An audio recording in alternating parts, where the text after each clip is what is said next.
right, let's start with Unit 4. Unit 4 goes over communication.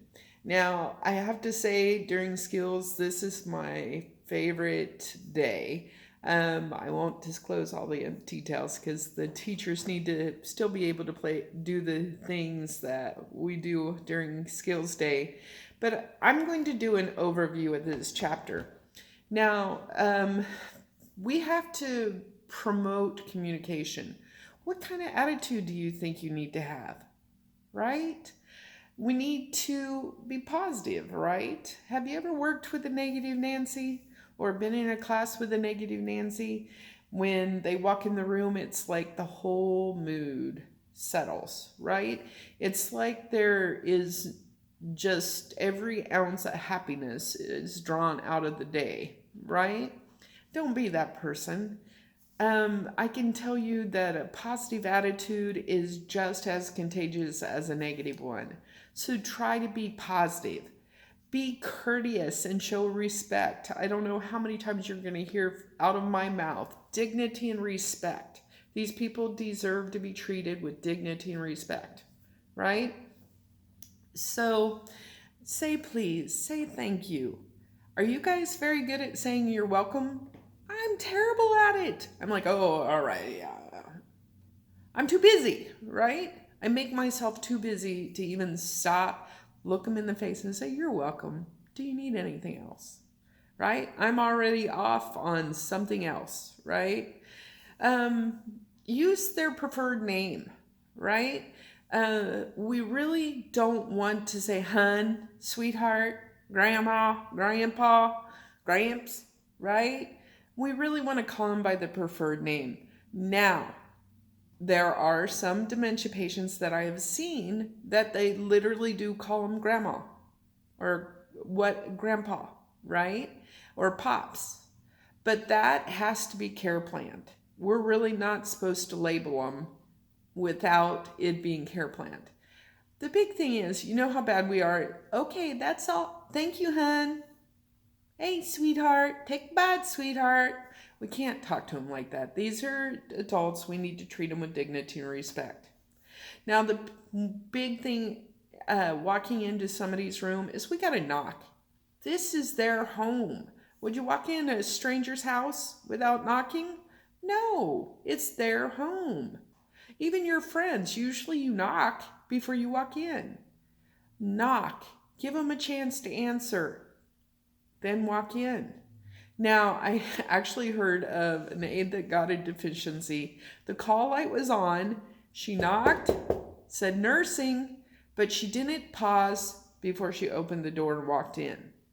Now, that pause allows the resident time to respond, right? It's kind of like if you're in the shower and somebody just walks in the bathroom, that shock factor. So they want us to pause, give them a chance to answer. Even if they're nonverbal, we are supposed to pause slightly, even though the call light was on. That one's kind of iffy to me, but I'm just warning you that the state says we should pause after we knock before we walk in. We need to keep our emotions under control, and this is really hard for me because I wear my heart on my sleeve.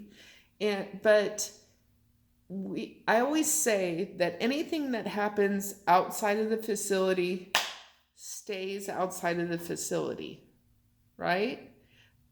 Anything happens in, stays in the facility. That's our HIPAA. We talked about that already.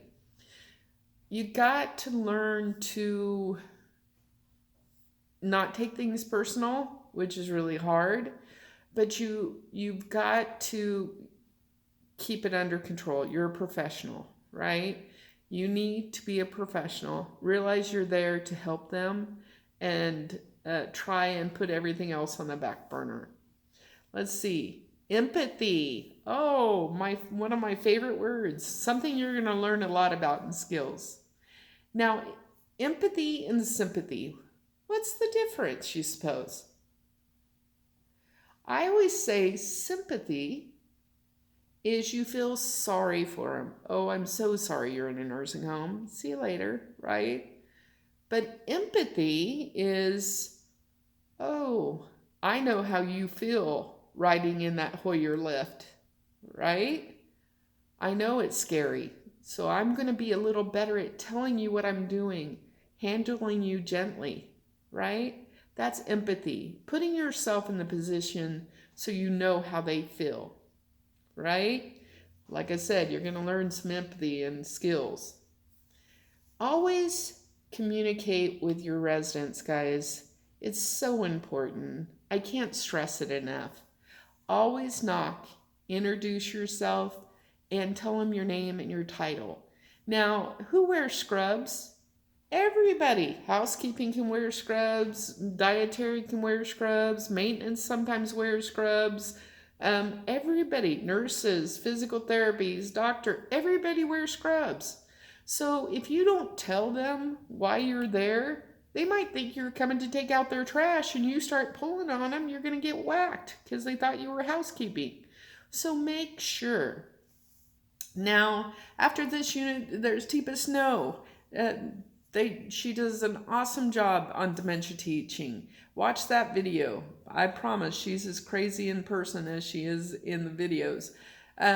But she says we meet, right? So it brings their eye to our hand, right? So they're looking at our eyes and not our chest or our abdomen when they're in a chair or a bed. Make sure you give them time to communicate.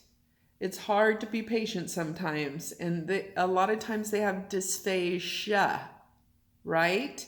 With an S means difficulty speaking, right?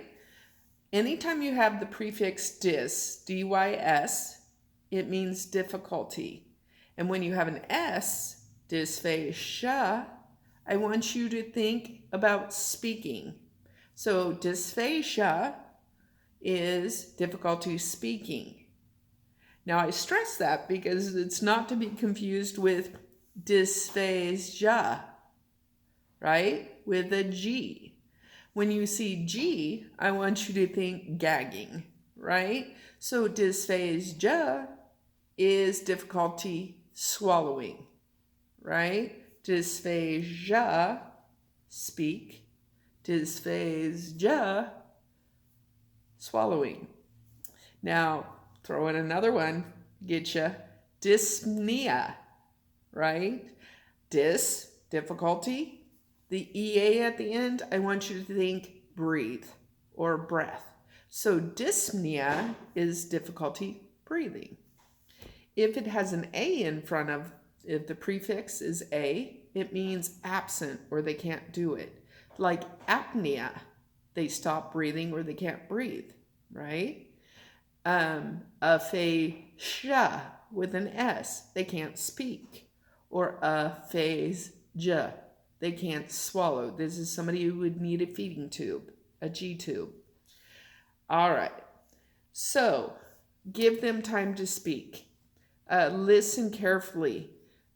Stephen Covey of the 7 Most Effective Habits says that when we're having a conversation with someone, within the first 10 seconds, we are already thinking about how we're going to respond. We stop listening. So it's important we take time to listen.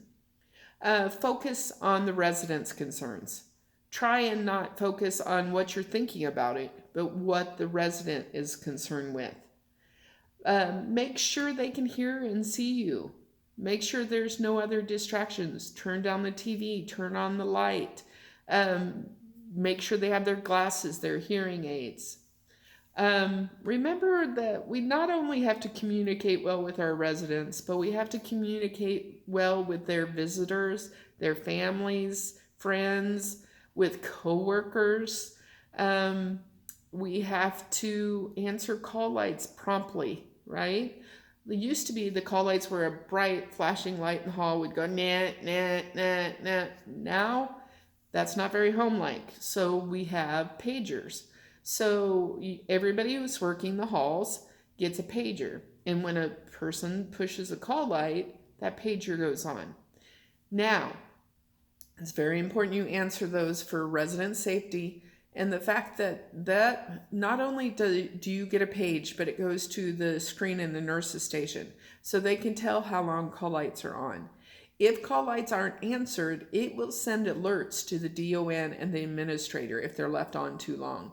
I'll never forget, I was at clinicals one day and there was a bar graph of how long call lights were on and a big Y and multiple question marks on. So they had literally had printed a bar graph on the long call light waits. And so they were saying, why is this happening? They know who is carrying what pagers. They can actually look how long it takes you to answer call lights.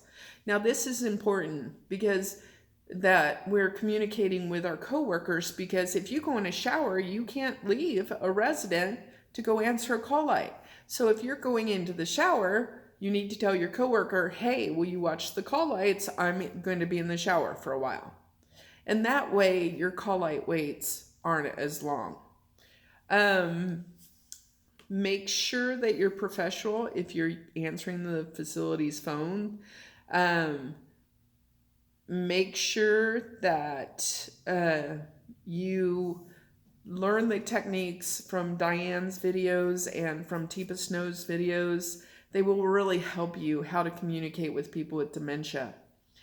The big thing with communication is talk to these residents.